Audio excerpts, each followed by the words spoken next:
just an oddity that ought to have died with a speakeasy, wondered why they didn't go all the way and enter a convent. Few of the women would have given the same answer to the question, and possibly none of those answers came near the truth. To live somewhere that was socially and professionally accepted by everyone, and yet was decidedly, categorically, not a home. Not being prepared to commit themselves to a mode of living that might have excited comment.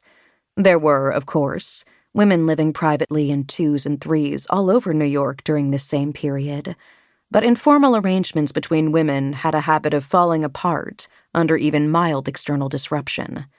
They nonetheless sought to establish themselves in the city with the fewest possible number of social ties, keeping acquaintance and expectation at bay.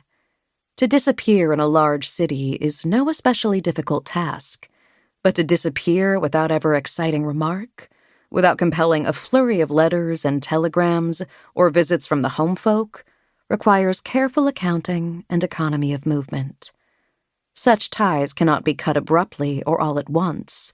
It jars an entire network of invisible interests and prompts others to repair the rupture in angry determination. Ties must instead be slackened gently and at long intervals, and not dropped before some other node has been built up over the abandoned junction. Let this book be taken for no more than what it is, a diffuse sketch of a short-lived, patchwork commonwealth, a few impressions of a manner of living that was briefly possible for a small group of women in the middle decades of the last century. It is a story of provisional, often unwilling, cooperation between people with no real allegiance to one another, the diary of some women and a few men who occasionally found themselves sharing the cells of unheaded and deconsecrated abbeys, and were sometimes glad of it. Chapter 1. The End of Breakfast. It was the end of the continental breakfast, and therefore the beginning of the end of everything else.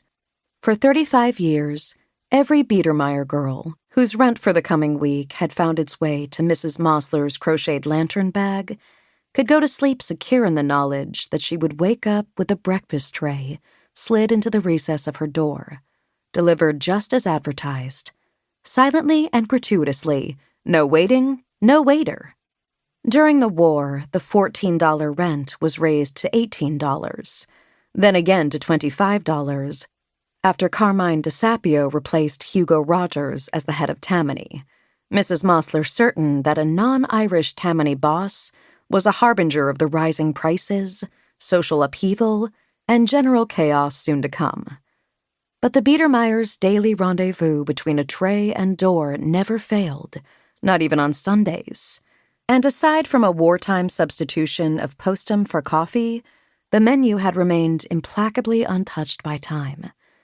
One's choice of either sliced grapefruit or tomato, a Vienna roll or brown buttered toast, a shirred egg, and a cluster of grapes sustained plenty until dinner. New girls learned quickly not to speak of supper within the walls, as lunch was not included in the weekly rate, and fewer than half the inmates were so reliably employed as to be able to comfortably commission a week's worth in advance.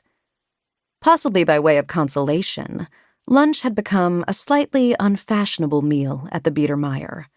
The girl who paid for hers sometimes discovered that she had hung an albatross around her neck.